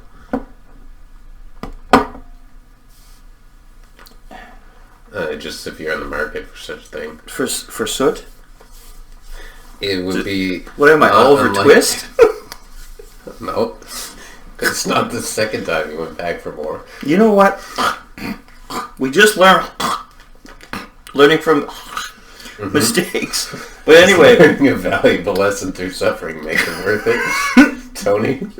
Well, okay, so... Number 222, what is failure? I didn't finish the story. We'll get to failure. I have a profound definition of that. Yeah. But so I'm in Pump House, and I'm like telling the story, and I didn't know the guy was still there, but I was just talking to the bartender at the time. Yeah. I used to stay after hours there and help clean up. Okay. And I'm just talking, and just talking stories, but I'm not mentioning anyone's real name or anything, right? Like, just telling stories. And the guy comes in, he goes, "You know, Tony, it's really fucked up that you're going to talk about me like that. Like, it's really not cool, bro." And I look at the bartender, I was like, Matt, what are you talking about, man? And he's just like, "No, it's not cool." And he walks out, it's like, I was looking at the bartender, I was like, "Ron, like, what the, did I say anything?" He's like, "No, you were talking about how crazy this other girl was," because she was talking about, apparently she was at a party, and across the way was a cemetery, and like, this guy relating it to me, you probably know him, Zach from the skate park. Remember I was telling the story about the rolling cigarettes? Yeah. Long curly blonde hair? Yeah. Yeah, that's Zach. Zach was telling me the story about the guy that rolls smokes in the morning, and he's like... Oh, really? Yeah, full circle. Oh, okay. Well, I love Zach. He's a really nice guy. Anyway, so he's telling me the story about how this girl, like, started going over to the fucking tombstones and was like, "This guy loved his mom," and like starts like crying because she can talk to the dead people or some shit. Anyway, so I was telling that. Anyway, it was full circle. Yeah. Like just making fun of this girl because she's obviously a loony. Yeah. But yeah, nothing to it. But that guy took offense, and I'm not quite sure why. He obviously misheard me, but I had nothing bad to say about him. Just his crazy as fuck girl. They do come in crazy. Number 222 is... What is failure? It's the opposite of success. What is failure? Well, your plan not going according to plan. That's one definition of failure. Failure is the room in which you grow, the heart in which you grow. I would say true failure is quitting before you have truly tried. I like that. I'm just going to go to 223 because this thing's so fucking open-ended. I could be here all night. Yeah. Does failing at something mean you're bad at it? Well, probably the first couple times. I mean, nobody's a fucking savant first go, unless you're a savant. Yeah. I would say failure, like, does it mean you're bad at it? Yes, but it also means that you're learning. So, no. Like, if you're still learning, then yeah, you're not skilled at it. Yeah. But you might not be cursed to, like, you're not inhibited. Yeah. I have a kind of good quote for this. We were at Brand Street and we were listening to this new band play some songs, and they were kind of saying, they're not that great. And I looked at my friend and I was like, well, it's okay that they're not great now. If they're still not great in 2 years, then there's a problem. And I think that's basically it. Yeah. You're most likely not going to be that great at whatever you're starting, so it's going to feel like failing because you'll be bad at it in comparison to how good you're going to get at it. They all start somewhere, so... Failure is this fucking filter not being stuck in the cigarette properly. Yeah? Yeah. Failure, I think, is the incapability of progressing. Mm-hmm. That's true failure. Yeah. If you can't progress, progression has to do a lot with getting yourself out of your own way, Yeah. Being accepting of failing, period. Or being bad. That's what I found with my art recently, right? Like a lot of what would keep me from doing art was being worried that I wouldn't come up with something good, so then I wouldn't draw at all. And that would be true. That's true failure because I'm not even trying. That's what failure is really not even trying. Yeah. Our first 2 podcasts, our audio were pretty shit. Yeah. Now we got that figured out, and our lighting, we switched that up, It's inherent in everything, We started this and we're learning, and here at episode 11, we're and it's been so fun. Better than episode 1. And that's the other thing too. The failing is kind of the beauty of the journey. Well, and I honestly enjoy like watching through the episodes and seeing like where can I do better? What can I do to improve? Mm-hmm. It's failure is being scared to try new things. That is definitely fucking failure. Yeah. So does failing at something mean you're bad at it? Probably. Doesn't mean you should quit. Keep going. Everybody, keep going. Doesn't matter what you're doing. Unless it's you can do fucking a drug addiction. You don't push through on that one. You push through on the getting better. Yeah. Go the opposite way in that one. Yeah. Alright. Number 224. Would getting rid of negative traits like aggression in all humans have any negative consequences? I mean, the fact that she's going to aggression, I'm going to go out on a limb and say she's used the term toxic masculinity at least once in her life. I was going to say, if we got rid of aggression, you wouldn't have gotten hit on that one time, Krista. Mm-hmm. If we got rid of aggression, we might not have been able to make it through your fucking list of questions, Krista. True, too. Yeah. I think, well... A little bit of aggression can go a long way. But I don't... Within reason. I don't like that she says that aggression is a negative trait. Mm-hmm. Because aggressive can be really positive. Like, for instance, that one night where I had a ride home with someone else, and you're like, no, Tony, you're coming home with us. Yeah. You could say that was aggressive in a sense, right? Like that, but that was a ball. Yeah. Right? That was a great time. And aggression is not an inherently negative trait, so I think, for one thing, Krista, you're wrong. And if we don't have negative traits, then we have nothing to overcome. Yeah. So, if, like... Yeah. I also meant to say, too, the other night when, like last Friday, I didn't know, like, you can always have a drive with us. Oh, dope. So it's open, standing forever, whatever. Yeah, I kind of felt bad because I was like, because it was like I already had the drive lined up, and then but it did feel like when I was walking away, I was like, this. Yeah, that's what I felt too. The right. Why is it not going all that? Okay, dope. All right. Well, now that we have that answered out of the way. You gotta stand in drive. The getting rid of negative traits. I mean, I think I talk about like the long future of humanity, and eventually all these negative traits will be overridden because it'll just be so ridiculous. They'll all seem like eating lead paint to us. We just won't even conceive doing them, and we'll giggle at the fact that we ever even did. But that's what makes us great is overcoming our base nature. So like I don't see the point in eliminating all negative traits, like because it's kind of like my theory that there are no bad emotions, right? You're supposed to feel them. Yeah.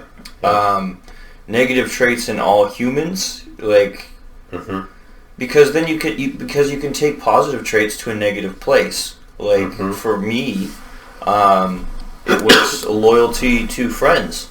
Yeah. And those friends weren't loyal to me, but I was loyal to them. Yep. And so, are you, like, their negative trait was disloyalty.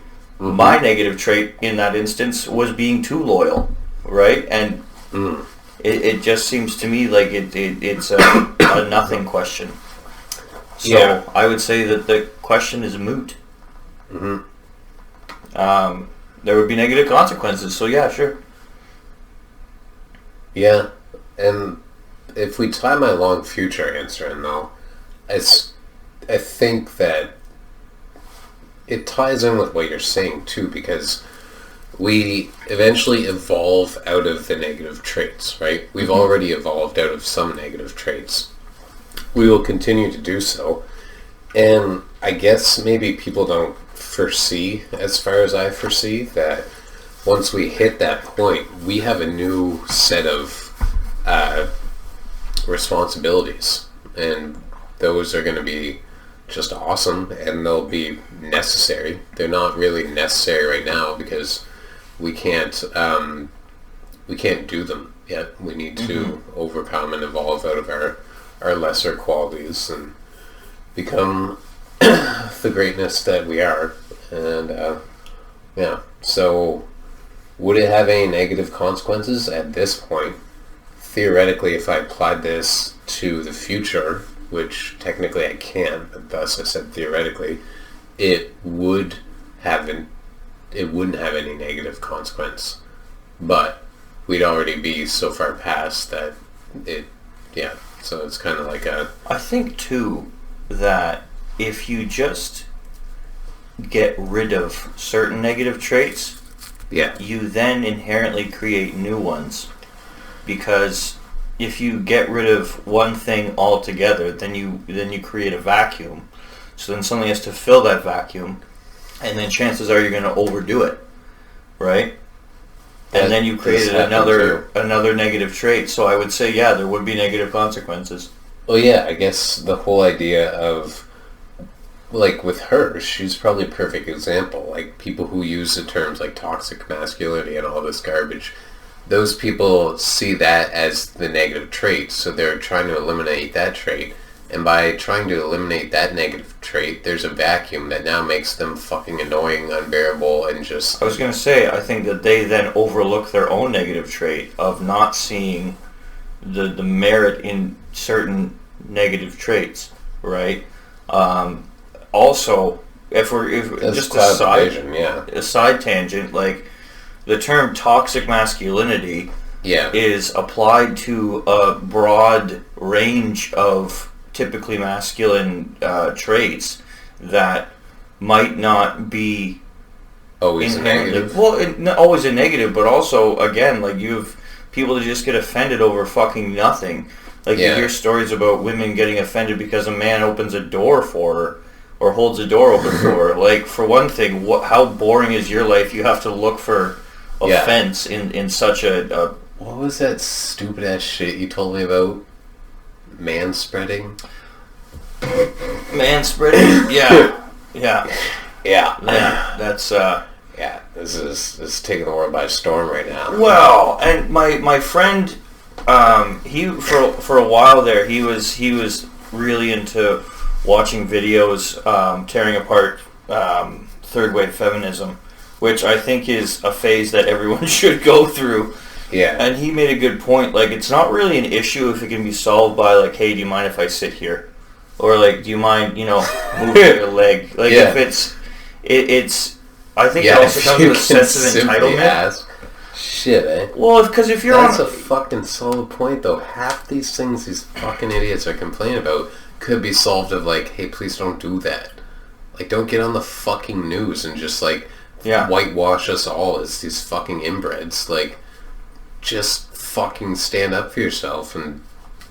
And there was another story on the news that was like, our workplace is sexist, and it was talking about how it's too cold in the office for women and they can't wear their cute outfits because they have to wear sweaters because the men get too hot.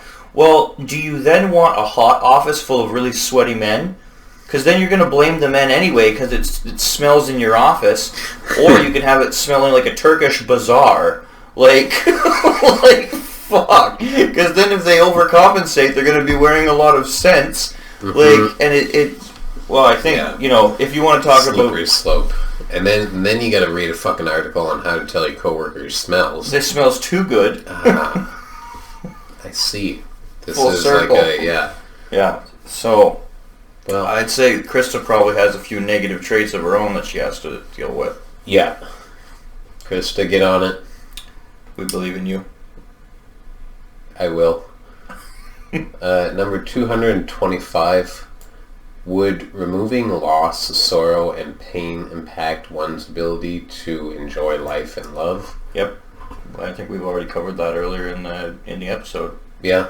Yeah, absolutely. You need to be able to feel those lows so you can experience the highs again. Without valleys, there can be no peaks.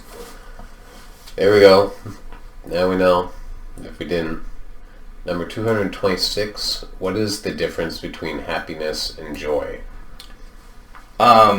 So, calling back to earlier in the episode where I called back to an earlier episode, joy is a facet of happiness.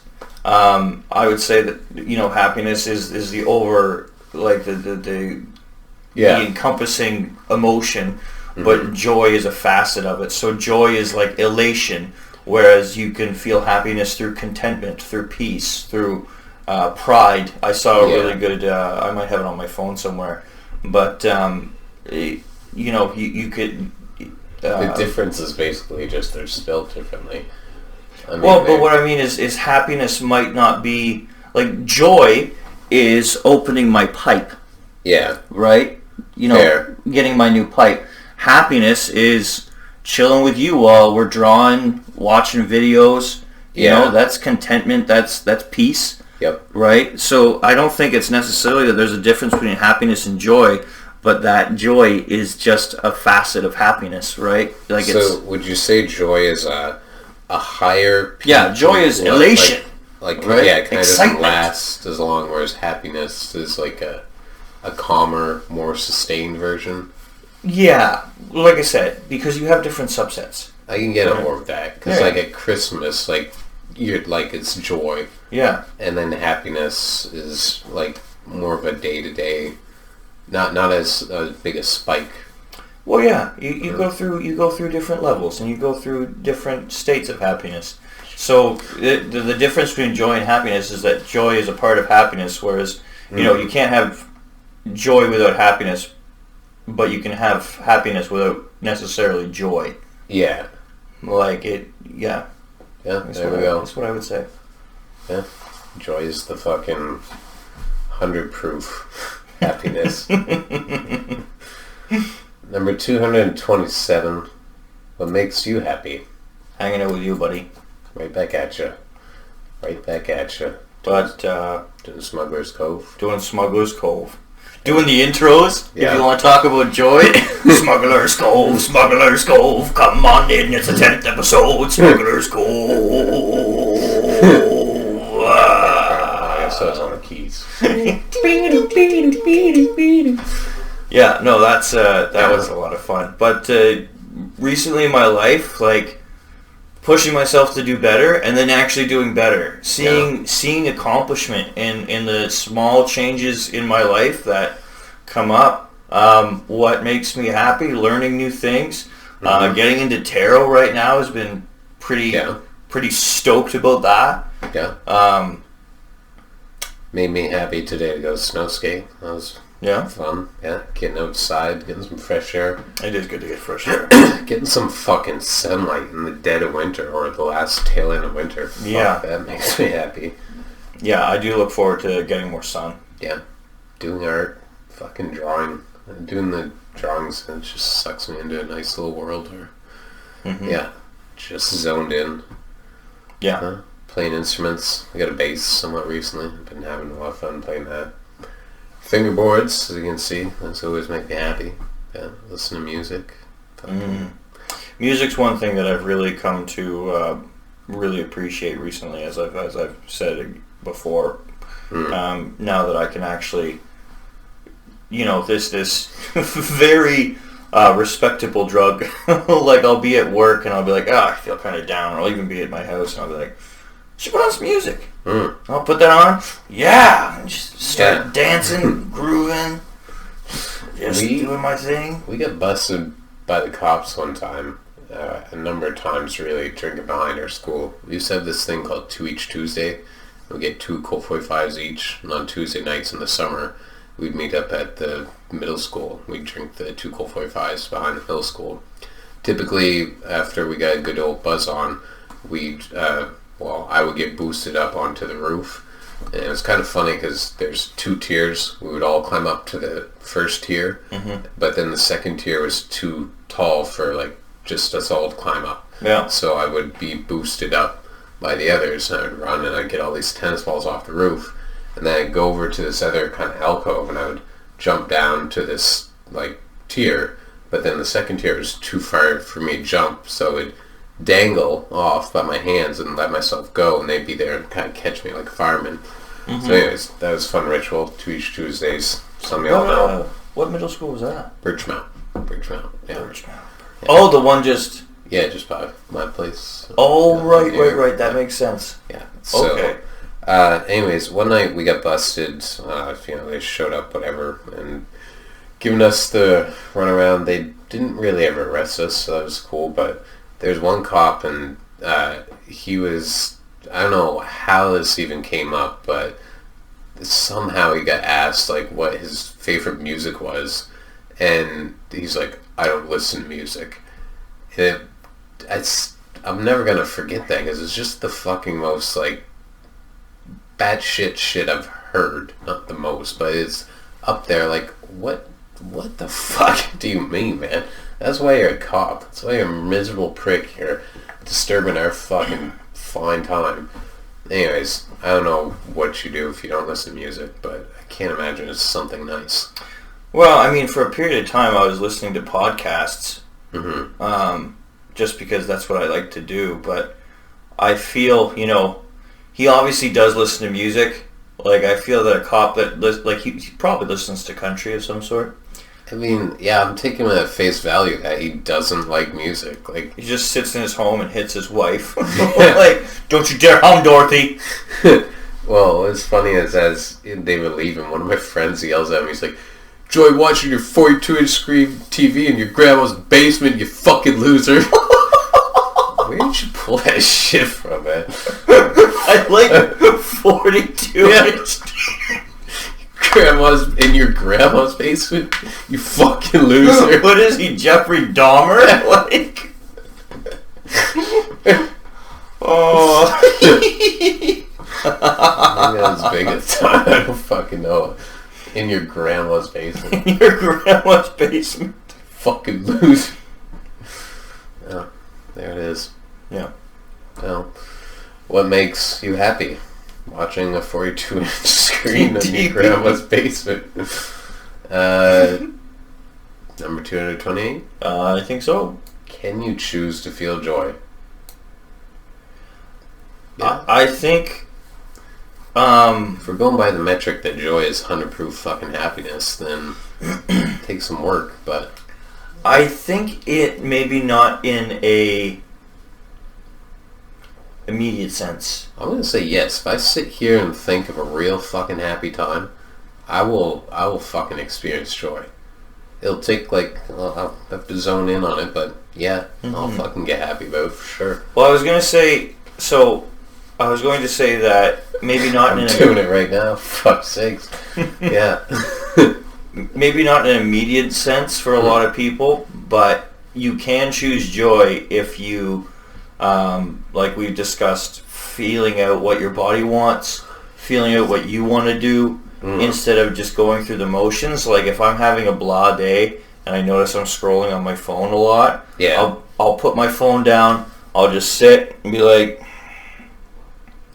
what do I keep thinking about when I think of what I want to do? This. Okay, I'm going to do that then. And then typically I do that thing and I get into it, or I do it and I'm like, alright, I feel accomplished. Now what do I want to do? And I'll do something else.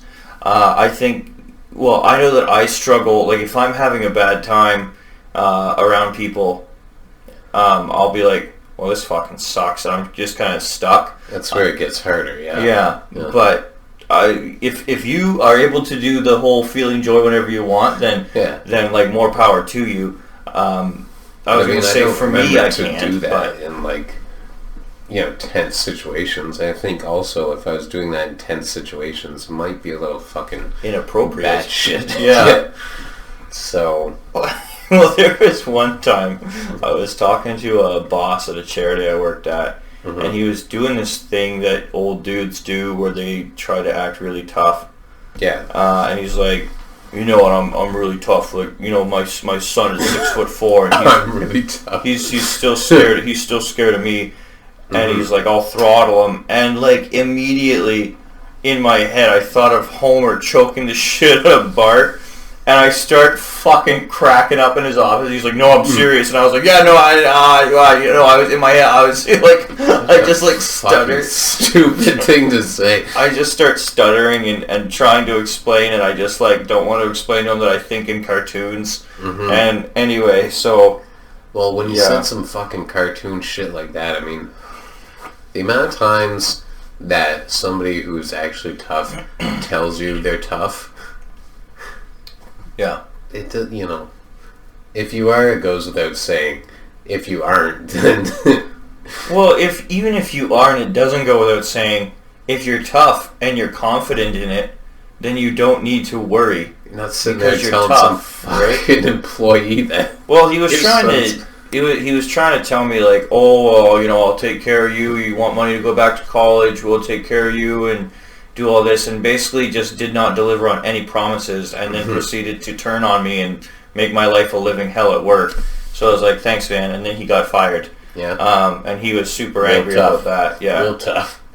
How tough you feeling now, bud? We were pretty sure that he was a cokehead. Well, it sounds like cokeheads speak. Well, he was like one of the guys at work. He was like, "Oh yeah, no, he's going away. He's doing coke. He's doing coke. I can tell." And mind you, like my interactions with people on cocaine were perhaps not as, shall we say, developed as they are now, but they were still, pretty developed. And I was just like, really? Like, you get cokehead vibes off of him? But they weren't developed enough for me to realize, oh no, he's doing that thing that cokeheads do where they project. Yeah. Because that's that's a warning sign for all you people out there. If someone starts like out of the blue is just like, I think he's on fucking coke, then chances are they probably have been dabbling or are really needing a fix.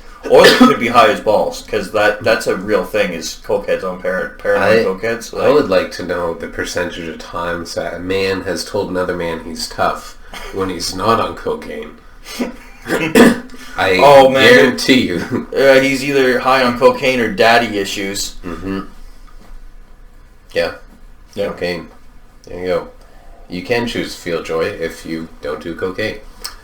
Yeah, which is, I mean, if you're wondering out there, like, life is really good without drugs. Really is. Like, ironically, you can also, if you do enjoy cocaine, you can also choose to feel joy. I mean, for a period of time. There's two ways to do this. Yeah, one is a bit more self-perpetuating, and one is kind of a pretty steep decline. Yeah. One has longevity. The other is short. The other one destroys you from inside and out. So, don't do cocaine. Yeah. Number 229. What is friendship? Building each other up. Smugglers Cove. Smugglers Cove. That's yeah. Friendship. Oh, actually, I think I saved this quote because I was like looking at it and thought of you, because it. See if I can pull it up here, but fuck off, YouTube. Anyways, it was something to the effect of, some booty. I was gonna say, every time, like, I don't mean to peek, but every time I look over, you pick up Instagram, it's like, I see. No sexy women. Like, It's yeah. This one too. It's this singer I follow. She's good. Yeah. She's has multifaceted talents. Yeah, she does a bit of thought. I did save it. Yeah. All right. So, no, that is not it at all. I just saw words on a meme. I was like, haha, got you. Maybe it is on the Space Pimpin' one. I'll have another peek. But it was basically like, if you succeed and then your friend surpasses you, you're happy for them. And then they build you up, and then you succeed and you surpass them, and then you build them up. And it's like a symbiotic relationship. A symbiotic relationship. It was worded better than what I just worded there. It's like accomplishment leapfrog. I think too, yes. Yeah. Friendship is also kind of a bit of holding each other accountable. Yeah. Right? Because when you care about your friend and you care about what you do with them and you care about the relationship, it kind of holds you to a higher standard. Obviously, I have my struggles. And I've told you before, being like, thank God you were there, or I knew you were coming, because otherwise I would have done something fucking stupid. And, set my progress back. And, but it's great because it's encouragement. I find, we were talking about fishing the other day. I don't have to fish as much because it's like, good feelings and kind words can be readily available from people that care about you. Yeah. What do you know? Like, love is a thing. Like, build each other up, but push each other to do better. Challenge each other to do more. Yeah. Friendship. What is friendship? Friendship is beautiful. True friendship is beautiful when you're in it because you legitimately just enjoy the other person and you can share thoughts and emotions and experiences. Yeah. And turning fucking trips to Walmart into a fun time, right? Like, it's just a good gig. Like, friendship is necessary. Yeah. I think. There are people obviously that are introverts, but I think even introverts have those friends. Yeah. That build each other up and to do other things. Mind you, there are friendships that are really quite destructive, but I think that good and bad, right? You got to weigh those.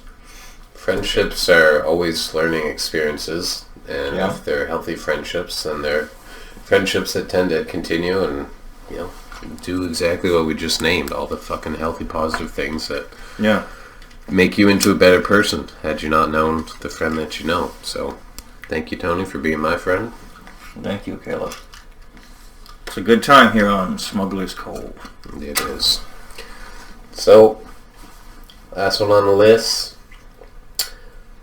Number 230. I can do the quick math on this. It means we have 25 questions left. Yeah. Whoa. There we go. Why do friendships sometimes end? Well, we began to touch on that with the last answer. If they're destructive, if they're not healthy for either party. If one person starts to decline and refuses to right their ship, when it becomes an issue of one friend has to look at the other one and say, like, if I stick with you, I'm going to get dragged down too. Mm-hmm. Moving, I think. There's, that's, but that's not always, because... Not always an end, but it I suppose maybe... It is an end to the fashion, which Yeah. But I think, too, like, friendships can end not necessarily always in a bad way. Like, sometimes you have a really good relationship with someone and maybe they move away. Like, I'm the kind of person that I don't necessarily always reach out and keep touch base. Like, I don't really talk over text too much unless there's something for us to say. Mm-hmm. Right? But I think, friendships will end because someone is not respecting themselves or the friendship. Yeah. That's pretty much it. Friendships, relationships in general, right? Like... Yeah. Once they get unhealthy. Because I was thinking, even if you move away, but the friendship that you had wherever that city that you lived in with that friend was a healthy one, then that will continue on. Obviously, you're not hanging out as much as you did because the fucking distance, but... You'll still make time to see that person. And to that point, I'm shouting out one of my friends. And I'm about to do the same. Right. I have a friend, she lives in Alberta. I love you, Mel. And she is such a great friend. And like she moved out to Alberta, and every so often she comes back, but she'll be like, I have to make sure to see Tony. She's like, other people are trying to hang out, I gotta see Tony today. Yeah. And it's priceless. Yeah. If you check out my Instagram, you can get it if you go to Smuggle Hunks, and you'll find me linked there. The first photo of me on my gallery ever is a picture of me and my beautiful friend Mel. Awesome. And you know what? Like we've stuck together through thick and thin, and it's a beautiful relationship. And I think just because someone moves doesn't mean that you might lose contact for a bit or not talk so often. Yeah. But the friendship stays. But even if it hadn't, well, I feel like even if we didn't talk, because you did come back to town, she'd still hit me up. So But some friendships do end, and I think that those can be healthy, organic ends. It's not necessarily that the friendship died or was traumatically cut short. It's just moved on. Like there was a... Oh wait, no, that wasn't really a friend. That was just a really friendly guy. So I would say when it becomes destructive. Yeah, basically. Yeah. I also want to give a shout out to Bronson. What's up, my man? Shout out to Tyler. What's up, my wizard? And shout out to Hurtado, my brother. TTP. These are all friends that way, obviously. Anyways, love y'all, homies. See you when you're here, or you'll see me when I'm there. Though I'm not allowed back in BC for a while, so I won't keep going there. Really, I don't even know where that is. But sometimes I mix up entomology and etymology, so... Classic. Like, how do you not know where BC is? Like, don't get me wrong, I'll mix up the middle provinces. Like, I think it's Manitoba, Alberta, Saskatchewan. Yeah, but you're mixing up the sequence, not the fucking but like, fact that they exist. But like, it's kind of like New Brunswick is on this side, BC is on the other end. Like, how do you not know the full stop? 10 provinces, 13 territories. Yeah. Yukon, Northwest, Nunavut, BC, Saskatchewan, Alberta, Ontario, Manitoba, New Brunswick, Nova Scotia, Newfoundland, PEI, Quebec. Is it Yellowknife one?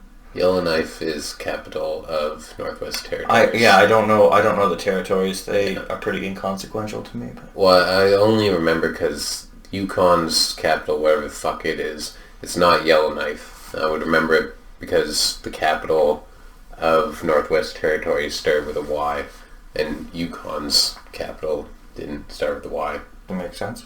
I don't know, Yukon. You guys probably have a capital. Gold Rush City. I don't fucking know. Lonely snow-covered desert. Yeah, Potato Village. Yukon potatoes. Yukon Gold potatoes. It's a famous potato. Oh. Yeah. Just like I know. The more you know. I think that's a wrap. That's a wrap. Yeah. Okay. Do you have something you wanted to teach the viewers? I think it's time for an official segment, a new segment. Mm-hmm. The Russian word of the day. And so, I'm going to pull up my phone here. I'll give you a little theme song intro to your Russian word of the day. Yeah? Please do. Please do.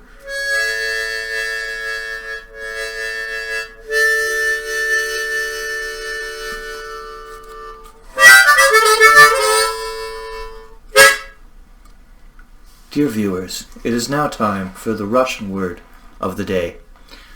The Russian word of the day is brought to us by Russian Classes on Instagram. It's part of a ways to say calm down. The word that I'm choosing today is astlin. Astlin. Chill out. And with that, we want to thank you for coming by for another episode of Smugglers Cove. We'll see you here again soon. We love to see you every week. Love you all. We absolutely do.